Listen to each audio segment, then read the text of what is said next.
Hey everybody, welcome to my channel, Blessed to Fish. Today I'm going to talk about how I'm packing my gear for my first trip out of the season.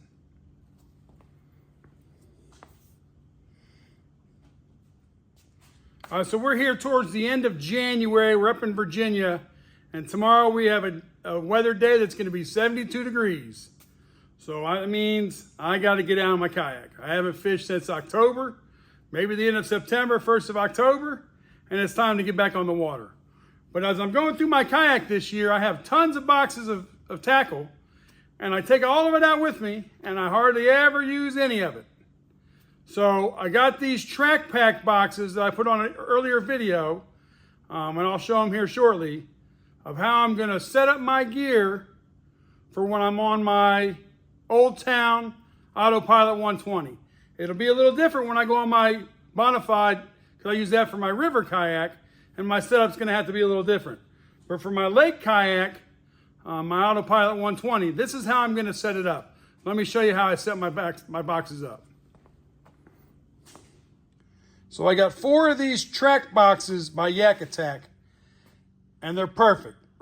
As of right now, they're perfect. I haven't tried them yet. I haven't used them yet. But and I got the accessory drawers for them, so I can put different stuff in them. So I'm going to show you how I have my stuff set up to go out tomorrow on the lake and hopefully catch some bass.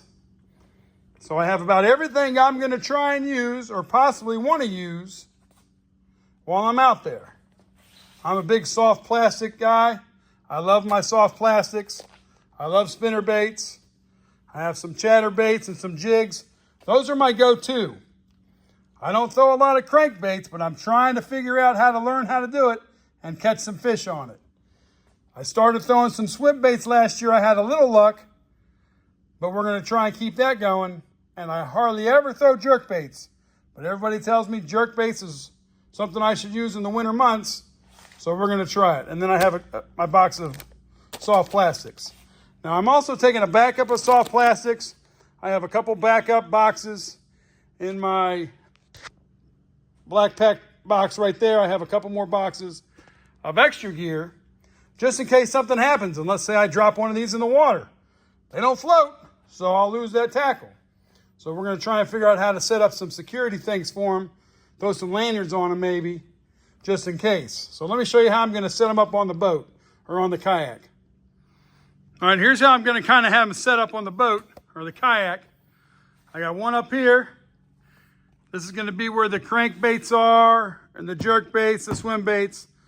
The ones I just don't use a lot of, but I want to have with me to start trying them. And the ones next to the seat will be my soft plastics, my terminal tackle, my spinner baits, ready to go right next to the seat. Now I'm a bigger guy. Granted, my backpack or the Black Pack Pro is right behind me. I just have a hard time turning around and reaching it without getting up out of my seat, turning it around, and doing all that stuff. So for this here, I think this is going to be a great setup. And on this one here, like I said, I have it where I can turn it sideways to give me more room, or I can even turn it into the boat if I wanted to. So I just have to work on it. I just have it too tight right now. So right now, that's my setup on my AutoPilot 120 for my tackle. We'll let you know how it goes tomorrow, and we'll see how I'm able to reach everything. Just want to see how much easier it will be to get the stuff I need to get on the bass. So again, that's how my tackle setup for my AutoPilot 120 is going to go this year, and we'll hope it works out. I'll keep you posted. Again, thanks for watching. We are always blessed to fish.